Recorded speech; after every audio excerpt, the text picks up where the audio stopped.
Mga kwento ni Felmo.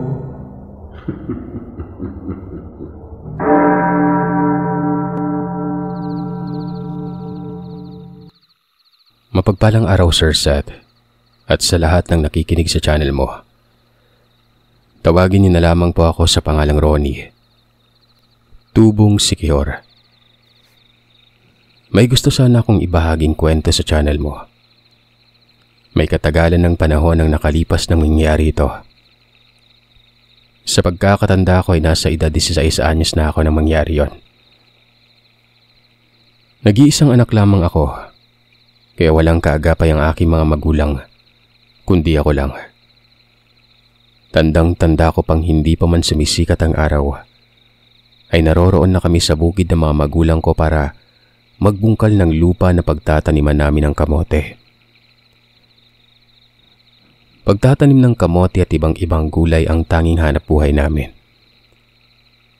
Payak man ang aming pamumuhay noon, ay masasabi kong masaya na kami sa ganung uri ng buhay. Simple, walang gulo o kahit ano paman. At kahit hindi man kami masyadong nakakakain ng mga masasarap na pagkain, gaya ng mga inihahain sa pagkainan ng mga mayayamang tao, ay kontentong-kontento naman ako at masaya. Pero nagbago ang lahat magmula nung dumating ang mag-inang si Manang Karing at si Beryong sa baryo namin. Ang dating mapayapang pamumuhay namin ay naging masalimuot at marami na ang mga kababalagang nangyari noon. Simula kasi nang dumating sila, ay marami nang natatagpo ang bangkay ng hayop sa kung saan saang parte ng baryo. Nung una ay binaliwala lamang ng mga kababaryo sa pag-aakalang mababangis na hayop lamang ang dumali sa mga alagang hayop ng mga kababaryo namin noon. Pero habang lumilipas sa mga araw, ay mas lalong dumarami pa ang mga kababalagang nangyayari sa lugar. Kahit ang punong barangay sa lugar namin ay walang magawa para pigilan ang mga naganap na sunod-sunod na pagkamatay ng mga taong dinapuan ng sakit na hindi matukoy-tukoy ng mga doktor.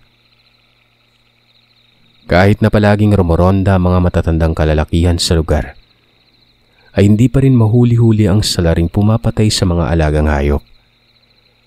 Bagkos, ay may nakakakita umano kay Manang Karing na nagpalakad-lakad sa liblib na daan sa kalagitnaan ng gabi. May nakapagsabi ring pumapasok sa loob ng kagubatan ng anak nitong may sayad sa pag-iisip at nakita umano itong may kagat-kagat na bangkay ng hayop. Dahil nga sa kulang sa pag-iisip ang anak ni Manang Karing na si Beryong, ay inisip na lamang ng lahat na nagugutom lamang ito. Kaya nang huli ng hayop sa gubat at kinain yon.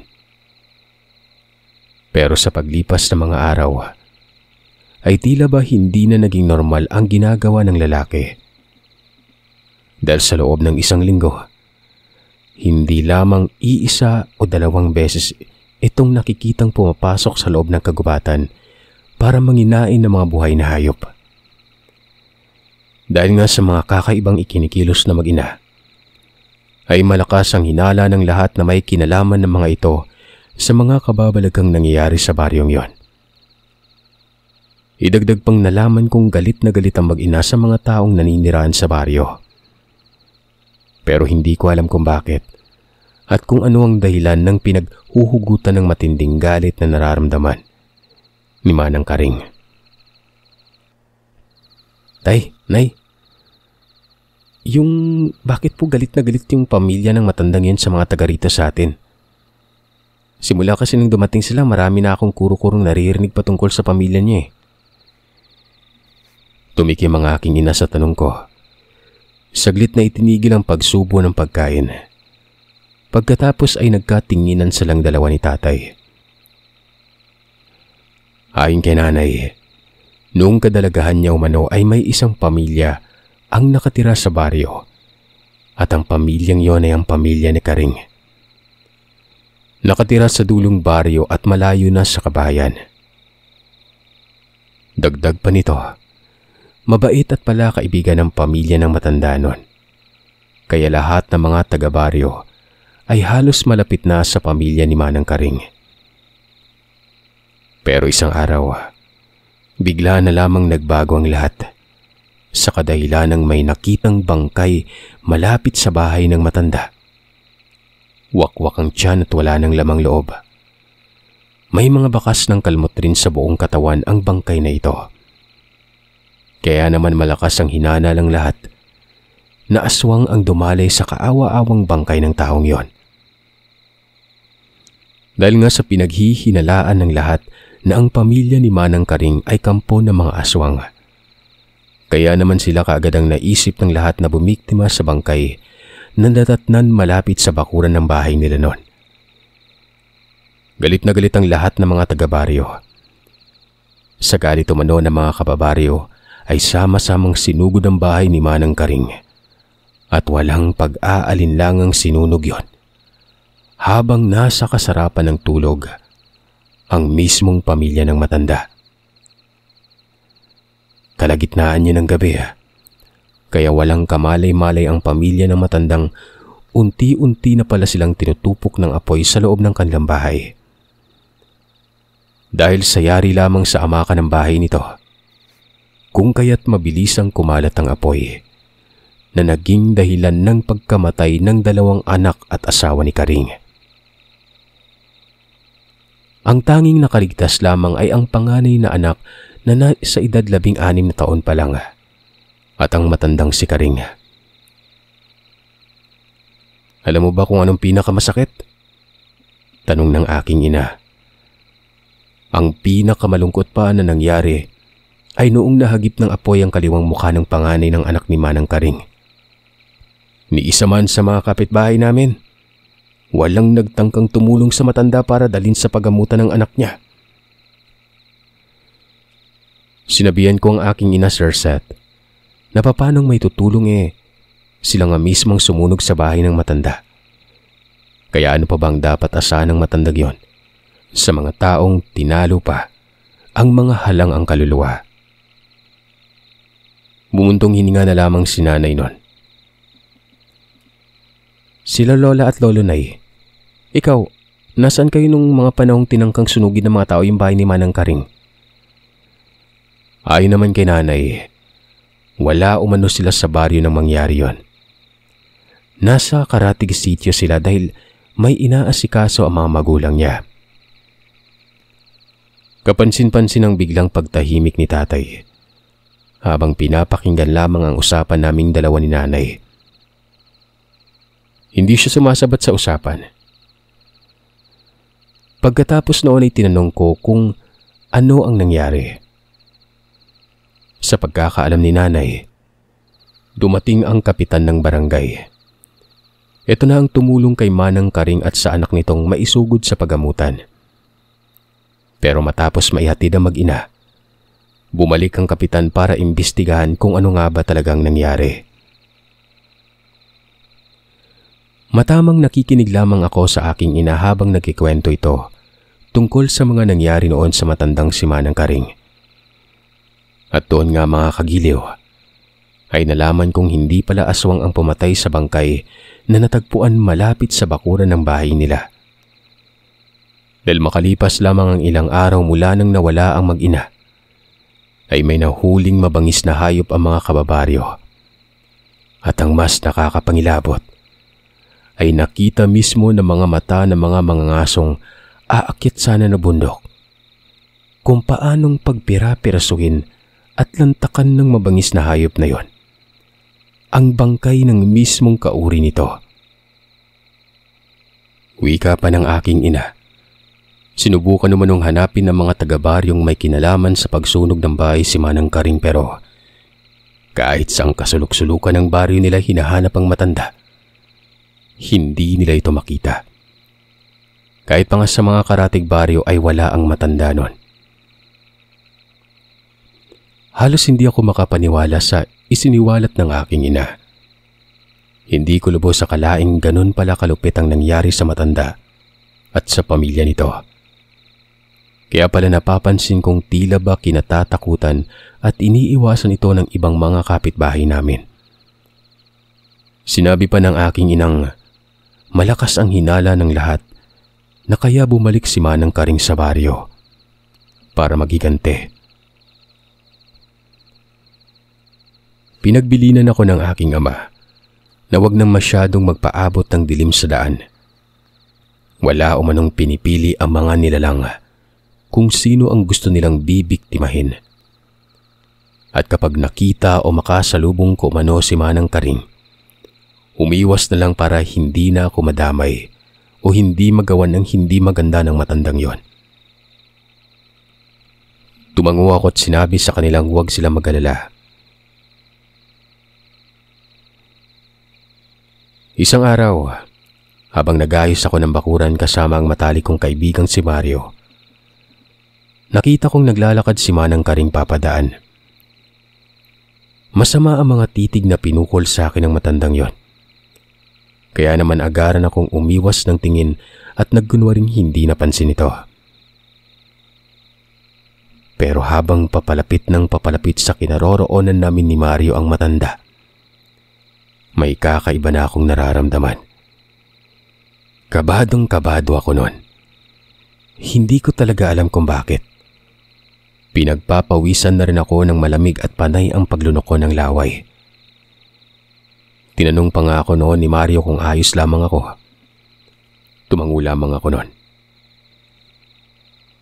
Hindi na lamang ako tumugon sa mga sinabi ni Mario. Salipay pinagpatuloy ko na lamang ang ginagawa at inabalang sarili ko noon. Maya-maya pa, nakaamoy na ako ng hindi maganda. Masangsanga at sobrang lansa noon, Sir Seth, na parabang may itinapong naburong dugo mula sa kung saan. Hindi nakalitas sa pandinig kong mapamura ang kaibigan ko at napawika ng, "Pre, umutot ka ba?" Nang sabihin kong hindi, kagad na lumingon si Mario at sinipat ang matandang yon. Sa tingin ko ay narinig ni Manang Karing ang sinabi ng kaibigan ko. Nung muli ko kasing tingnan si Manang Karing ay nakita kong mas masama na ang pagkakatitig niya sa aming dalawa. Nagpalipat-lipat ng tingin niya habang bumubuka-buka pa ang bibig na parabang may sinasabi itong tanging ito lamang ang nakakarinig. Nang tuluyan ng makalapa sa matanda, naramdaman ko na lamang ang pamamanhid ng bato ko at parang nangapal ang mukha ko. At sa pakiwari ko noon ay dahan-dahan akong inaatake ng alta presyon. Hinilot ko yung batok, ipinilig ang ulo. At nang tingnan ko ang kaibigan ko, ay nakita kong namumutla ito at halos tinakasan na siya ng dugo sa katawan. Panay na rin ang pagpilig niya ng leeg noon. Tinanong ko siya kung ayos lamang ba siya. Umiling-iling ito at sinabi niyang bigla na lamang sumama ang pakiramdam niya. Sinabihan ko siyang itigil na lang muna namin ang ginagawa at pumasok na lamang muna kami sa loob ng bahay. Pagpasok namin sa loob ng bahay ay agaran naman kaming binigyan ni nanay ng tubig inumin. Pagkaabot niya ay tinanong niya rin kami kung ayos lamang umano kaming dalawa. "Namumutla kayo. Sabi ko naman sa inyong mamaya nyo na tapusin yung ginagawa nyo dahil matirik pa yung araw eh. Ayan tuloy. Siya, magsiupo na muna kayo para makapagpahinga kayong dalawa." Saad ng aking ina. Nang araw ng iyon, Sir Seth, ay hindi na namin natapos ang ginagawa sa bakuran. Umuwi na lang ang kaibigan ko at sinabi niya sa aking babalik na lamang siya kinabukasan. Magpapahinga na lamang raw umano siya dahil hindi niya na talaga kaya ang pananakit ng ulo na yon. Sinang-ayunan ko naman siya dahil sa totoo lang, maging ako man ay sobrang sakit na rin ang ulo ko na parabang mabibiyak na yon. Konting galaw ko lang ay parang may puputok ng ugat sa loob ng ulo ko. Kaya naman minabuti ko na lamang na itulog na lang muna ang samang nararamdaman ko noon. Baka sakaling pagising ko, Bumuti ng pakiramdam ko. Gabi na nang magising ako. Pagdilat ng mga mata ko ay bigla akong napatalon sa higaan. Sa kadahilan ng may nakita akong matandang babaeng nanlilimahid sa langis ang braso at nakabulagat ang mga matang namumula at naglalaway. Nakadungaw ito sa bintana ng silid ko. Napakabaho din ang amoy. Sa sobrang takot ay mabilisan ko nang tinawag ang aking ama, habang naghahagilap ng bagay na maipanghahampas sa matandang may nakakatakot na itsura. Noong mahawakan ko ang unan, ay walang pag-aalinlangang ibinato ko yun sa nilalang na ito. Nang sa ganon ay hindi ito tuluyang makapasok sa loob ng kwarto ko. Saktong pagbukas ng pintuan, ay siyang pagtalon naman ng nilalang palabas. Kasunod ng pagtalon ay nakarinig ako ng huni ng wakwak. Narinig kong nagmura si tatay at mabilis nang nilapitan ng bintana para tingnan ang nilalang na tumalon. Napalatak at napamura na lamang ang aking ama nang hindi niya na makita ang nilalang. Narinig ko pa siyang nagwikang aswang umano ang nilalang na yon dahil nasipat niya pa yon bago tumalon sa bintana. Napamura pa ito at tiningnan ang kamay na nakapatong sa bintana nang makita at maamoy ang napakabahong samyo na yon. Nang iangat niya ang kamay, ay nakita kong may malagkit na kulay puting likido ang nahawakan niya. At alam kong galing yon sa nilalang. "Laway! Anak naman ng tipaklong oh!" Muling saad niya at napapadura pa sa labas ng bintana. Inutusan niya akong kumuha ng suka at asin sa kusina. Dahil sa kabang nararamdaman, ay hindi na ako nagtanong pa kung ano ang gagawin niya sa dalawang bagay na ipinapakuha niya. Sumunod na ako at kinuha ang mga yon. Pagbalik ko, binigay ko kay tatay ang suka at asin. Agaran niyang binuhusan ng suka ang bintana kung saan pinatakan umano ng laway ng aswang. Nang maalis na yon, sa kanya binudbura ng asin at isinarang maigi. Tiningnan ako ni tatay at binilinan na sa susunod ay huwag ko umanong kalimutang palaging isarang maigi ang bintana ng silid ko. Tumango naman ako at nagpaliwanag kung bakit hindi ko naisara yon. "Ano kayang pakay nun? Parang ikaw yung balak niyang punteriyahin ah." Hindi ako makasagot sa tanong niya dahil wala naman akong idea kung bakit ako ang punteriya. Mabilis na inalis ng aking ina ang kanyang palad na idinampi sa noo ko. Doon ay nalaman niyang mataas ang lagnat ko noon. Pinalabas ako sa silid. Napapailing-iling na lamang siya habang nagsasabing baka kaya ako inaaswang dahil nabanguhan yon. Mabango kasi umano sa mga aswang ang taong may sakit. Tinanong naman ako ng aking ama kung nakilala o namukaan ko ba raw ang nilalang na sumampa sa bintana ng kwarto ko. Sabi ko naman, hindi ko namumukaan. Masyadong mabilis ang pangyayari. Sa totoo lang, kahit nakalalaki kong tao ay nakaramdam pa rin ako ng takot. Ikaw ba naman, pagdilat ng mga mata mo, di ba? Bigla na lang may bubulaga sa yung napakapangit na nilalang na naroroon sa bintana at nakasampa na. Hayaan mo na anak. Bukas ay ipagtatanong-tanong ko kung may napansin ba mga kapitbahay natin. Sabi ni tatay. Sumigunda naman ang aking inang baka ang matandang si Karing umano ang aswang na yon. Pasalamat raw ito dahil mabilis itong nakatalon at nakalayo bago pa man sila nakalapit sa bintana. Dahil kung nagkataon lang na nakita nilang itsura at namukaan, ay hahalugugin talaga nila ang buong baryo makita lamang kung sino yon. Hindi na ako sumagot sa usapan dahil muli ko na namang naramdaman ang pananakit ng ulo ko. Humiga ako sa mahabang upuan. Samantalang ang aking ama ay kinuha ang itak at hinasa yun ng hinasa. Baka raw kasi biglang bumalik ang nilalang. Mas maigi pa yung handa kami sa anumang pwedeng mangyari. Si nanay naman ay kumuha ng gamot sa silid nila. Pagbalik niya ay pinainom niya kagad sa akin yon. Habang naghahasa ng itak ang aking ama, ay kita ko sa kanya ang gigil at pagkabalisa at parabang may kinatatakutan. Sinabihan siya ni nanay na mag-relax dahil mukhang hindi naman babalik pa ang nilalang na yon. Ay naman kay tatay, huwag umanong magpakampante dahil hindi namin alam kung ano ang mga maaaring mangyari. Lumipas sa magdamag na yon na hindi na bumalik ang kung sinong nilalang. Kinabukasan ay maaga pa lang. Lumabas na ng bahay kaming dalawa ng aking ama't ipinagtanong-tanong kung may kakaibang napapansin ba mga kalapit-bahay. Ayon sa iba, may narinig daw na huni ng wakwak. Sinaway niya nga umanong asawa niya. Sumilip kasi ito sa siwang ng bintana.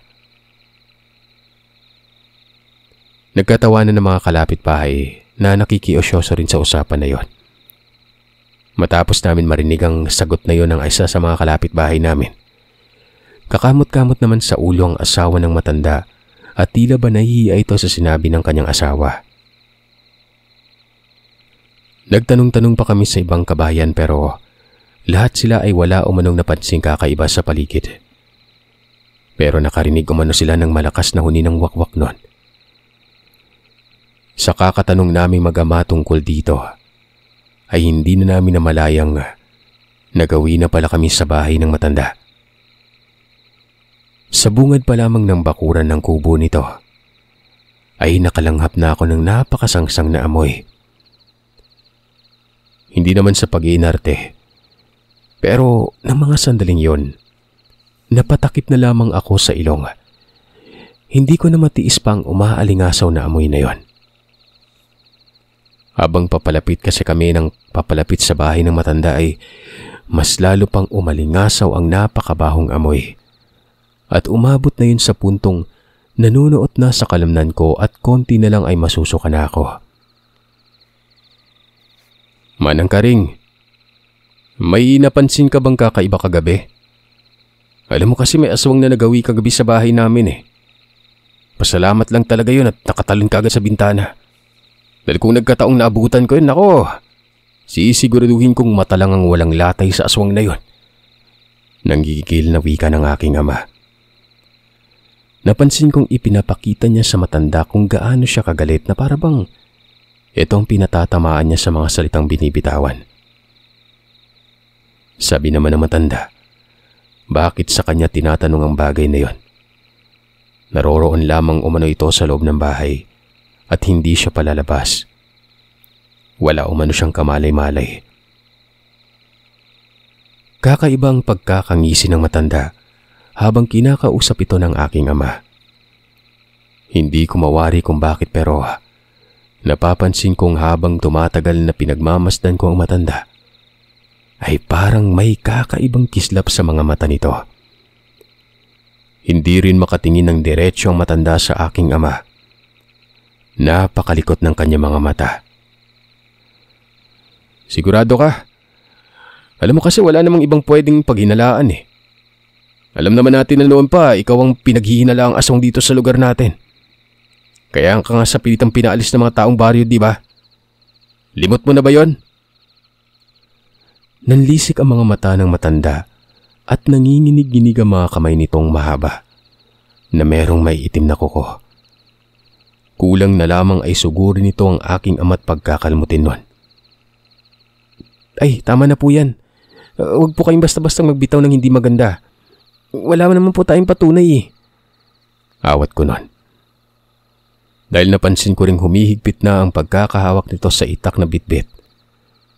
Baka mamaya ay magkainitan pang dalawat kung ano pa ang mangyari nun.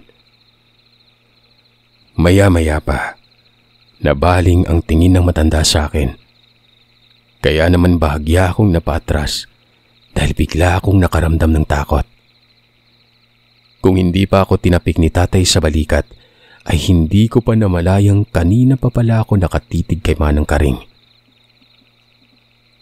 Nagulat pa ako nang hatakin ako ng bahagya ni tatay at sinabihang umalis na umano kami. Dahil kahit napigain pa man raw namin ng matanda, wala naman kaming makukuhang tamang sagot mula dito. Pero malakas ang kutob niyang may kinalaman ng matanda doon. Huwag lang sanang maulit pang nangyari kagabi. Dahil oras na mabutan ko yon. Hindi ako magdadalawang isip na pugutan ng ulo to at ibandera sa baryo para malaman talaga ng mga tao kung sino yon. Sabi niya, bago kami tuluyang naglakad. Nung medyo makalayo na kami, ay saglit na nilingon ko ang bahay ni Manang Karing. Napahinto ako sa paglalakad nang makita ko ang isang lalaking may peklat sa muka. Gaya ni Manang Karing ay masama rin itong nakatingin sa aming dalawa ng aking ama. Ronnie, halika na! Umuwi na tayo. Sige tay, andyan na po. Natulog lamang ako sa maghapong yun gawa ng masama pa rin ang pakiramdam ko at nananakit ang buong katawan. Pakiwari ko nga ay parang binugbog ang buong katawan ko ng sangkaterbang tao. Lumipas sa mga araw ay patuloy pa rin ang hindi magandang nararamdaman ko noon. May mga butlig na rin ang tumubo sa katawan ko at napakakati nito. Sa tuwing pumapatak ang ika-6 ng hapon, ay hindi na ako magkamayaw sa pagkamot. Sa kadahilan ng napakakatin talaga ng buong katawan ko. Pakiramdam ko ay may kung anong insekto ang nasa kaloob-looban at kinukutkot ang laman loob ko noon. Minsan ay napapahiyaw na lamang ako at halos hindi na magkamayaw sa sobrang sakit at pangangating nararamdaman. Wala na rin akong ganang kumain dahil sa halos lahat na ng mga kinakain ko ay isinusuka ko lang. Taas baba na rin ang lagnat ko. Kaya naman labis-labis na ang pag-aalala ng mga magulang ko noon. Doon na sinabi ni tatay na kailangan na naming lumapit sa albularyo. Ilang beses na kasi akong dinala sa pampublikong pagamutan pero wala pa rin nangyayari. Dito ka na lang. Ako na yung maghanap ng albularyo ha. Bantayan mo na lang yung anak natin. Sabi ni tatay kay nanay. Matapos nga sila mag-usap, ay lumabas na ng bahay ang aking ama para maghanap ng albularyo. Pasado 5:00 na ng hapon nang nakabalik ito. Pagkabalik ay may kasama na itong manggagamot. Pagkababa ng mga gamit na bitbit ng matandang manggagamot ay agaran na niya akong nilapitan at sinuri. Minarkan ka ng aswang iho. Pero ang totoo niyan, hindi ikaw ang punteriya niya. Ayon sa albularyo, sabay tingin sa aking ama. Ano pong ibig mong sabihin? Bakit kayo tumingin sa akin? Ay, aalisin ko muna ang marka sa katawan ng batang ito. Pagkatapos, ikaw naman yung harapin ko. Saan ng albularyo? At sinimulan na nito ang panggagamot sa akin. Hindi na nakapagsalita pa ang aking ama dahil agaran ng inihanda ng albularyo ang mga gagamitin sa panggagamot. Nang umpisahan niya na akong gamutin, may mga pausok siyang ginagawa. May mga lingwahe rin siyang binabanggit na tanging siya lamang ang nakakaintindi. Wala pang 1 oras ang nakalipas, ay natapos niya na akong gamutin. Lahat ng mga hindi magandang nararamdaman ko sa katawan, bigla na lamang nawala yon. Sumigla ang pakiramdam ko at nakakahinga na ako ng maluwag. Hindi na rin nangangati ang buong katawan at nawala na rin ang lagnat ko noon. Kumunot ang noo ko nang paupuin na ng albularyo ang aking ama at sinabihan niya itong ito naman ang gagamutin niya. Nagtataka man si tatay ay sumunod na lamang rin siya sa bawat utos ng albularyo na yon. Habang ginagamot siya nito, Panay ang pagsasalita ng hindi maganda ng albularyo. Sinasabi nito sa aking amang matindi ang pagkakapit ng marka sa katawan niya at mukhang hindi yun basta-bastang matatanggal. Teka, anong ibig mong sabihing marka? Marka ng ano? Tsaka wala naman akong sakit o lagnat gaya ng anak ko ah. Marka ng aswang yan. Matagal ka nang minarkahan ng hindi mo namamalayan. Wala ka bang napapansin sa katawan mo o nararamdamang kakaiba? Sandaling nag-isip ang aking ama bago siya nagsalita nun. Aniya, nitong mga nakaraan lamang ay may napapansin siyang kakaiba sa paligid. Pakiwari niya ay may nagmamasid sa kanya mula sa kung saan, lalo na kapag inaabutan siya ng gabi sa daan pababa ng bundok. Kung minsan naman ay may panaka-naka siyang naririnig na huni ng kakaibang hayop sa paligid. Hindi na lamang niya yun pinansing gawa ng nagmamadali siya maglakad. Sinabi ng albularyo na ang mga kakaibang bagay na napapansin ng aking ama tuwing bumababa ng bundok. Yun na ang sinyalis na may aswang na sumusunod sa kanya. Anito pa, kilala umano ng aking ama ang aswang na tinutukoy niya. At yun ang naglagay ng marka ng aswang sa katawan ko at sa katawan ni tatay. Ano bang nagawa kong mali sa aswang na yon at ako yung pinagbalakan niya? Hindi ko alam. Siguro may nagawa kang malaking pagkakamali sa aswang na yon o kung sino man sa mga kaanak mo. Tanging siya lamang ang siyang makakasagot sa mga katanungan mo. Sagot ng albularyo. Muling ipinagpatuloy ng albularyo ang gamutang ginagawa. 8:00 ng gabi. Laking gulat namin nang sa walang ano-ano'y bigla na lamang lumagabog ang bubungan. Halos sabay-sabay kaming napatingala at nagtanong kung ano ang ingay na yon. Narinig kong nagwika ang albularyo na naririyan na umano ang hinihintay niyang bisita. Dali-dali nang lumabas ang albularyo. Nagulat na lamang kami nang bigla na lamang nagkalampagan sa labas ng bahay. Merong pag-angil. May malakas na sigaw ng albularyo ang siyang naririnig ko. Kaya naman mabilis na akong tumayo. Kinuha ang itak sa kusina at mabilis nang tumakbo palabas ng bahay. Saktong paglabas ko ng bahay, nakita kong dinudumog ng 2 nilalang ang albularyo na yon. Dali-dali namang tumulong ang aking ama doon sa albularyo. Inundayan niya ito ng mga saksak. Hanggang sa walang ano-ano, napansin ko na may papasugod naman sa akin nun. Mabilis pa sa 4:00 sinunggaban ako. Kaya naman nabitawan ko ang itak at tumilapon yun sa hindi kalayuan. Ramdam na ramdam ko ang paglakapak ng likuran ko sa lupa. Pakiwari ko ay nabalian ako ng gusto. Dahil sa parang may pumitik na buto sa tagiliran ko nun. Napaigik ako sa labis na sakit. Pero hindi ko yun ininda. Pinipilit ko makipagtagisan sa nilalang dahil alam kong ako lang din naman ang mayayari kung hindi ko lalabanan sa abot ng aking makakaya. Nang tingnan ko kasi ang albularyo at ang aking ama, ay patuloy pa rin ang mga ito sa pakikipagharap sa isang nilalang na yon. Maya-maya pa, nagulat na lamang ako nang biglang may humambalos sa likuran ng nilalang na nakadagan sa akin. Nang makita ko yon, naroroon na si tatay. May hawak-hawak na ulit itong 2x2 pero hindi niya nahawak ang itak. Ilang beses niya itong pinaghahambalos bago bumitaw sa pagkakasakal sa leg ko at bumagsak sa lupa nun. Pinatayo ako ni tatay. Nung makatayo na ako, sabay pa kaming napalingon sa gawin ng albularyo dahil nakakarinig kami ng malakas na lagabog. Nakita kong nakabulagta ng nilalang at parang naghihingalo. Dahan-dahan kaming lumapit ni tatay sa albularyo. Habang naglalakad palapit, narinig kong umuusal ng dasal ang albularyo sabay itinapik sa nilalang na yon.